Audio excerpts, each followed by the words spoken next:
President Trump taking to social media to criticize the woman accusing Judge Brett Kavanaugh of sexual assault. Welcome to Faith Nation. I'm John Jessup. And I'm Amber Strong. The president's criticism comes as Republican senators look to reach middle ground in compelling Christine Ford to testify. Ford says she is willing to speak on the allegations if certain conditions are met. And now GOP lawmakers are considering counteroffers. White House correspondent Ben Kennedy joins us now with details. Well, John and Amber, there is a deal on the table by the GOP. Essentially, the hearing will be held on Wednesday. One camera in the room, and Judge Brett Kavanaugh will not be present during Christine Blasi Ford's testimony. Now, Christine Blasi Ford's attorney wanted Thursday, so we'll have to wait and see if one day could hold up the signing off on this offer. So we'll let it play out, and I think everything's going to be just fine. President Trump is no longer holding back and took to Twitter to fight for his Supreme Court nominee, saying, "I have no doubt that if the attack on Dr. Ford was as bad as she says, charges would have been immediately filed with local law enforcement authorities by either her or her loving parents.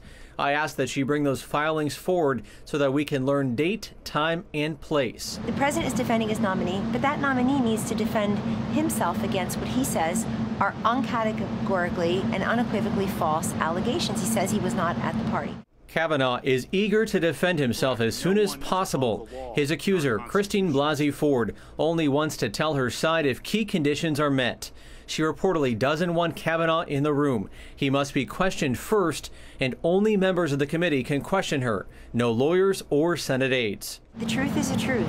So he's willing to say it yesterday, today, tomorrow, this weekend, last weekend, certainly Monday next week. But any delay beyond that by senators who already said they were going to vote against him is politicizing the process. Ford is accusing the judge of sexually assaulting her at a high school party in the early 80s. The Washington Post reports she didn't tell anyone at the time because she was a terrified teenager, afraid of getting in trouble with her parents. Ford's sister-in-law told ABC News coming forward was not easy. I'm sure she's preparing mentally to embrace her truth and kind of get past the things that have made her feel like she has to hide it and be silent.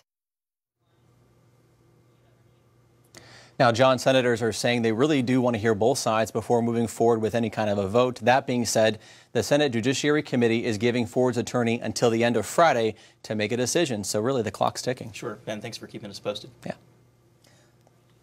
Fallout from the allegation is dividing women into two camps. Those who say they know Brett Kavanaugh and support him, and others who stand behind the accuser saying her story is similar to their own. Capitol Hill correspondent Abigail Robertson explains. More than 75 women who've known Judge Brett Kavanaugh for decades came forward Friday to defend his character and talk about why they still support the nominee. The allegation being leveled against him is false, and we are proud to stand with Brett. Brett Kavanaugh is a good man who is incapable of mistreating anyone. Kavanaugh's former girlfriend, Mara Fitzgerald, told the crowd she wanted to make one thing clear. She was not there for political reasons. Brett was the kind of guy that you wanted to take home to meet your parents. The allegation against Brett is inconsistent with everything that I have known about him as a person. And a close family friend talked about the hardship Kavanaugh's wife and kids are going through. I am heartbroken over the way that this precious family has been treated. What saddens me the most is the fact that I know this person, Brett Kavanaugh, to be a person of the highest moral character and integrity. The press conference came one day after senators received a letter signed by 1,000 women who've attended Holton Arms School over the years, the same school attended by Kavanaugh's accuser, Dr. Christine Blasi Ford. Her experience is consistent with experiences that we have heard and lived, and many of us are survivors ourselves. While many who signed the letter have never met Dr. Ford, they maintain they knew of instances similar to the one she described. Don't mess with the alumni of the Holton Arms School, but most importantly, don't mess with survivors, because this is not 1991, and America has their back. While details of a potential testimony are still being debated, lawyers for Dr. Ford say the attention and scrutiny have led to threats against their client and forced her to leave her home. Reporting from Washington, Abigail Robertson, CBN News. And Hadley Heath Manning is policy director at the Independent Women's Forum. She joins us now for more. Hadley, clearly sexual assault is a very serious allegation. Do you think, what is the proper way you think of going about evaluating these allegations against Judge Kavanaugh? Well, certainly sexual assault is a serious allegation. We have to weigh the evidence on both sides in any accusation of sexual assault. We should be very reluctant to group all sexual assault accusations together. We live in the age of Me Too. We live in the age where women are more likely to get a fair hearing about their accusations. And yet each individual accusation comes with its own set of facts. And in this case, with Judge Kavanaugh, we have a single unsubstantiated accusation from 36 years ago. It's going to be very difficult for the accuser to compile enough evidence to convince the public and our lawmakers that her claim is true. And of course, on the flip side, it would be nearly impossible for Judge Kavanaugh to completely defend himself when you can't prove a negative. You can't disprove that the events of 36 years ago didn't take place. So both the accuser and Judge Kavanaugh are in a difficult position. Hadley, you alluded to this just a few seconds ago, but how much of an impact do you think being in this Me Too moment is going to have on this particular situation? Well, I hope that lawmakers and the public will set aside, you know, the cultural events that we've seen take place over the past couple of years and focus again on this as an individual case. When we have seen people accused of sexual misconduct, and you know, Harvey Weinstein being maybe the primary example, and then in the world of politics, certainly Roy Moore, and we could go back in time to former President Bill Clinton. A lot of times we see a pattern where an initial accusation really triggers a waterfall of many accusations. And in the case of Judge Kavanaugh, we haven't seen that. In fact, to the contrary, we've seen many men and women across the political spectrum stepping forward to defend his character and to say that they really don't think that this accusation fits what they know about the judge. So we have to take the evidence from both sides in that context. And that's what makes this a very difficult time, not just for Judge Kavanaugh and for Dr. Ford, the woman bringing the accusation, but also for the Me Too movement, because, of course, people will see this particular claim as something that relates to the broader movement. And it may not be fair to stake all of the sexual assault claims in the world on this one particular set of facts. Final question for you. Do you think Judge Kavanaugh should be confirmed? I do. I think Judge Kavanaugh, if you look at the breadth of evidence in terms of not just his personal character, but also his professional record as a judge who has respected the founder's design for the Constitution. He's someone who would not bring a partisan lens to the Supreme Court. In fact, he is respected by Republicans and Democrats alike. He's someone who would bring a balanced point of view and a Constitution-focused point of view to the Supreme Court. And aside from this accusation that came to light over the weekend that really, unfortunately, puts a bad light on his nomination now, everything seemed, you know, all the ducks seemed in a row in terms of getting him confirmed to the Supreme Court. And I hope that, you know, aside from any new evidence or aside from any new accusations, it seems like the evidence simply isn't there to, you know, convict Judge Kavanaugh in the court of public opinion or to change minds of our lawmakers when it comes to his confirmation. Hadley Heath Manning, thank you so much for joining us and for your insights. Thank you. The Values Voter Summit is bringing some of the biggest names of the conservative movement to Washington this weekend. The Family Research Council puts on the event each year, and with Judge Kavanaugh's Supreme Court Senate confirmation vote in question, Majority Leader Mitch McConnell took to the Values Voter stage this morning. You're all following the current Supreme Court fight, and you will watch it unfold in the course of the next week. President Trump has nominated a stunningly successful individual.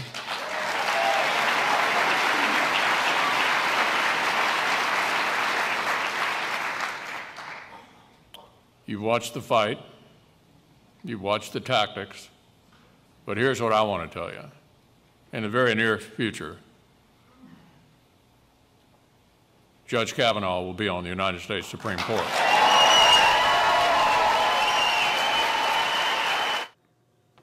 Our chief political analyst, David Brody, was at Value Voter Summit this morning. David, what was it like today? A lot of enthusiasm, Amber, and when Mitch McConnell was, that was really the highlight so far. And when he said that line that we just heard, basically the crowd rose to its feet, wild standing ovation. And so, you know, there were a lot of political speeches, obviously.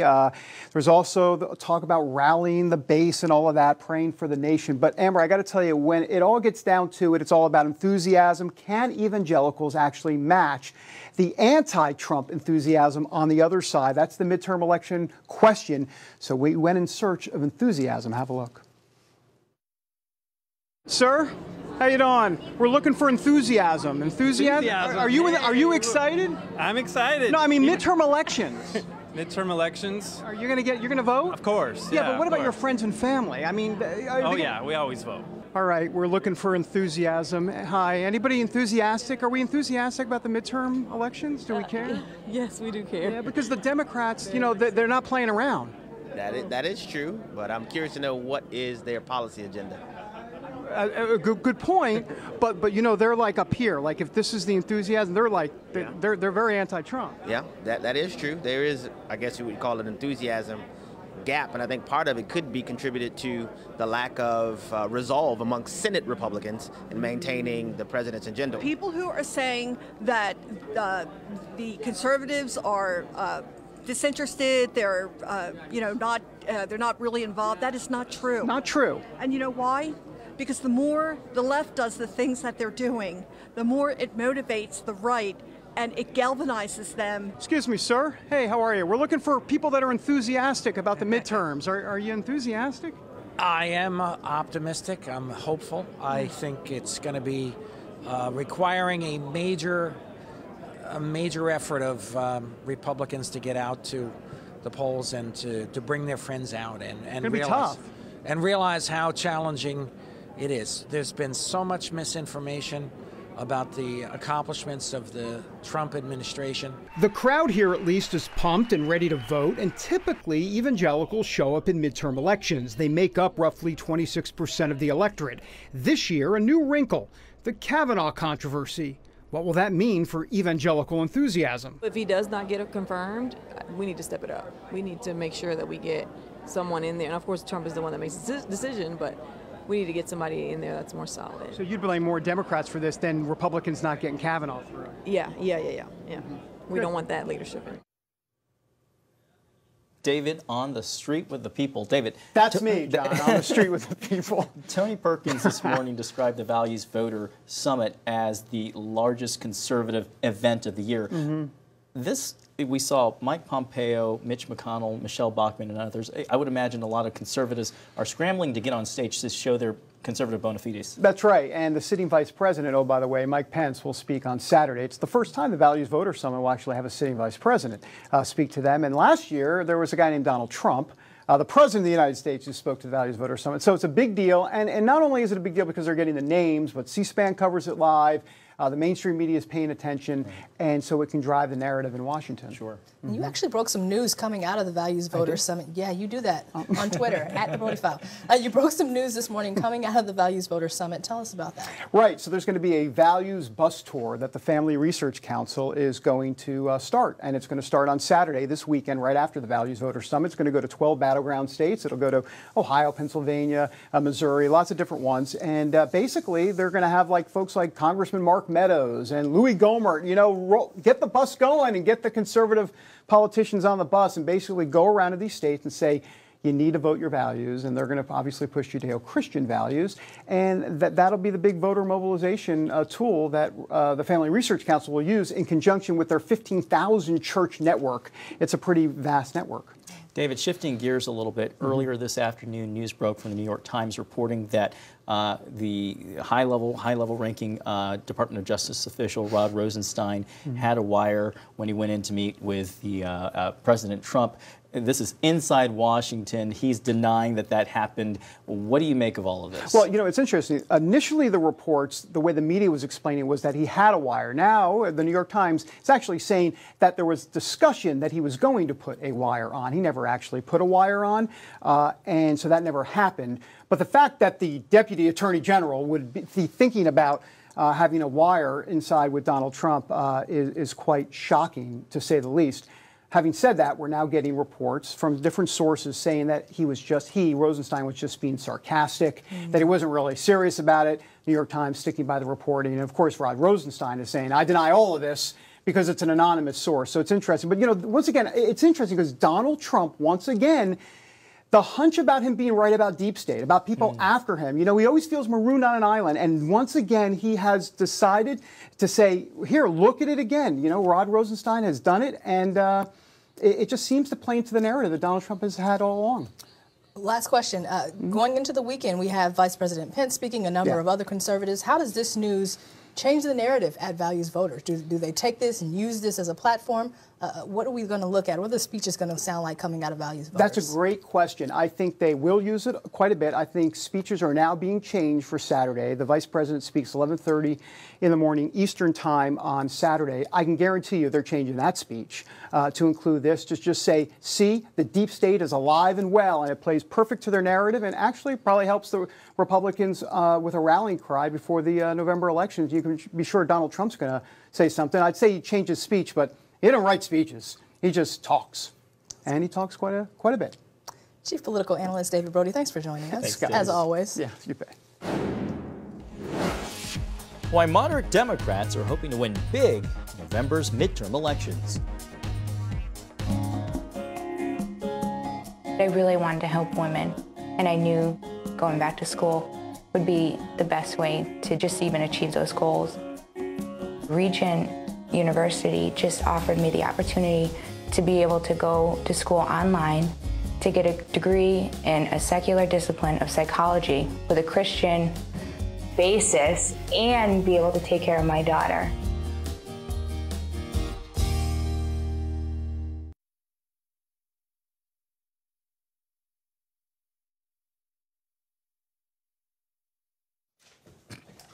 The midterm election is 46 days away, but as of today, the first votes have officially been cast.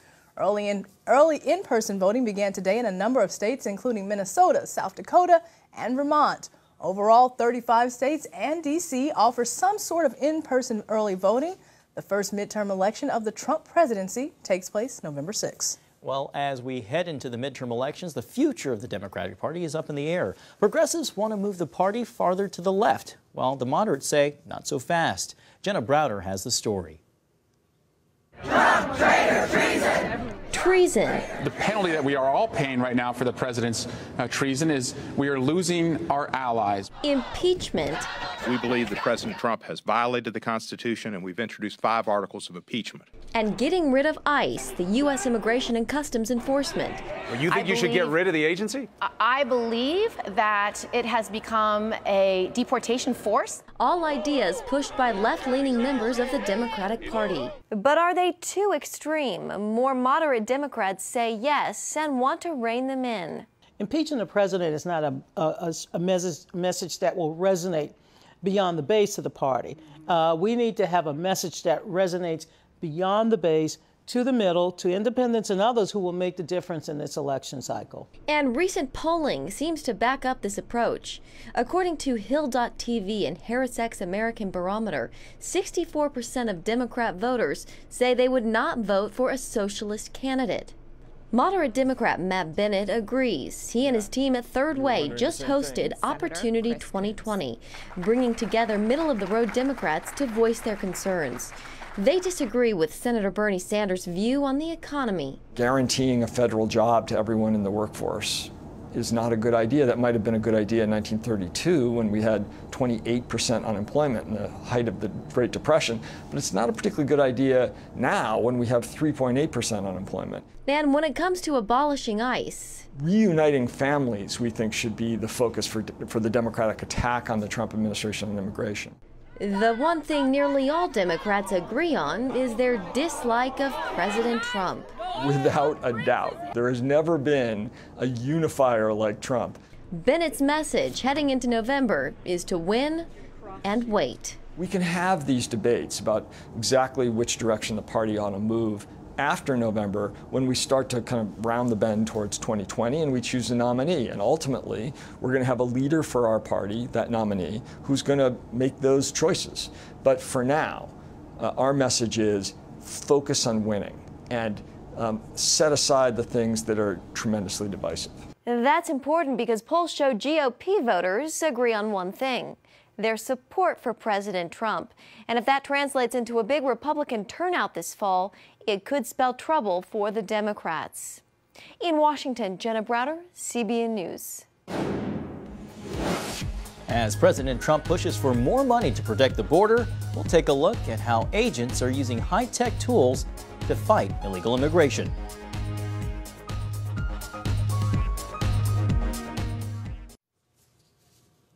President Trump is speaking out about a congressional spending budget passed by the Senate this week. His issue with the plan? He says it lacks funding for a border wall with Mexico. The president tweeted, "I want to know, where is the money for border security and the wall in this ridiculous spending bill, and where will it come from after the midterms?" The president is directing the blame at Democrats, but the bill has bipartisan support. Senate Republicans say they'd rather address border security after the midterm elections. Well, the safety of patrol agents is a constant problem for those serving along the border. To combat rising assaults, the U.S. Border Patrol is looking at technology for ways to make a difference. Well, CBN News national security correspondent Eric Rosales reports from Texas. We're just about a quarter of a mile away from the U.S.-Mexico border in the state of Texas, in the U.S. Border Patrol's Rio Grande Valley sector, a sector that's equipped with a complex network of both cameras and sensors, not only in the ground but also on towers and in the back of trucks. Take, for instance, this mechanism, which is a remote video surveillance system. These towers provide incredible situational awareness for the agents. They actually scan they have a really good view shed, so they scan a large area to give agents awareness of what's going on in that area. If there's any illegal activity, any suspicious vehicles that they may encounter in the area. Years ago, an agent would sit below these movable towers to control the day and night vision cameras high above. Today, just a few agents command an entire fleet of cameras from a remote location miles away. The operator of the camera will let them know, hey, the subject might be armed. You know, the subjects are carrying narcotics, so that you enter those situations a little more cautiously. You just never know what you're going to come up against. Agents never know who they're encountering in the brush. It might be the most, unsuspecting individual, and you go back to the station, you roll their fingerprints, and the record return might come back as a murderer. The Rio Grande City station is the busiest station in the nation right now. It's known for narcotics seizures down here, so a lot of drugs flow through this AOR. While the U.S.-Mexico border stretches almost 2,000 miles, less than 20% of it even has a fence. President Trump wants to build 800 miles of new fencing along the southwest border, but even he admits that won't help in some remote areas where technology is a better fit. For example, the U.S. Border Patrol uses these aerostats, small blimp-like devices with day and night vision cameras to cut the illegal drug flow. Tech isn't always better, however. Case in point, underground sensors. Trying to check out each triggered sensor over bad roads can take hours. And by the time Border Patrol arrives, the illegal immigrant is often long gone. You guys can see it's not the easiest terrain to walk through, especially if you're walking through here at night. That's why agents also use good old-fashioned horsepower to keep watch. And testing is currently underway on a fleet of personal drones, giving agents an eye in the sky where they're currently blind. It's happening over an 80-mile stretch of cactus, mesquite, and brush in the West Arizona desert where there's no fence at all. A drone closes the gap by confirming whether a sensor was hit by a person or an animal. It also indicates how many illegal immigrants are in a group and whether they're armed. I'm gonna do a boat infill on the Bath. We're gonna come over here around, skirt around this area, get into right near the marina, and we're gonna infill right near this gate. Digital technology in the form of an app also helps the department shrink the playing field. It allows our agents to both receive and give real-time information that can be video, that can be still pictures, that can be instant messaging and chat. Every phone carries an electronic signature identifying each agent with a color or icon. Top brass say Border Patrol has made strides, but more can be done. I can tell you that, yes, we have throughout the southwest border detained people that are of national interest.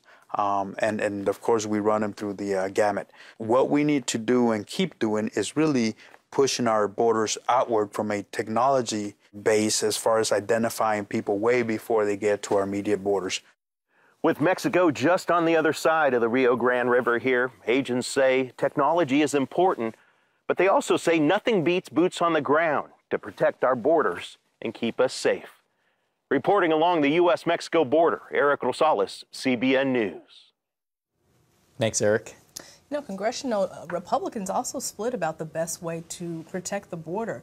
Some saying that technology, like Eric showed in that piece, is the best way to do it.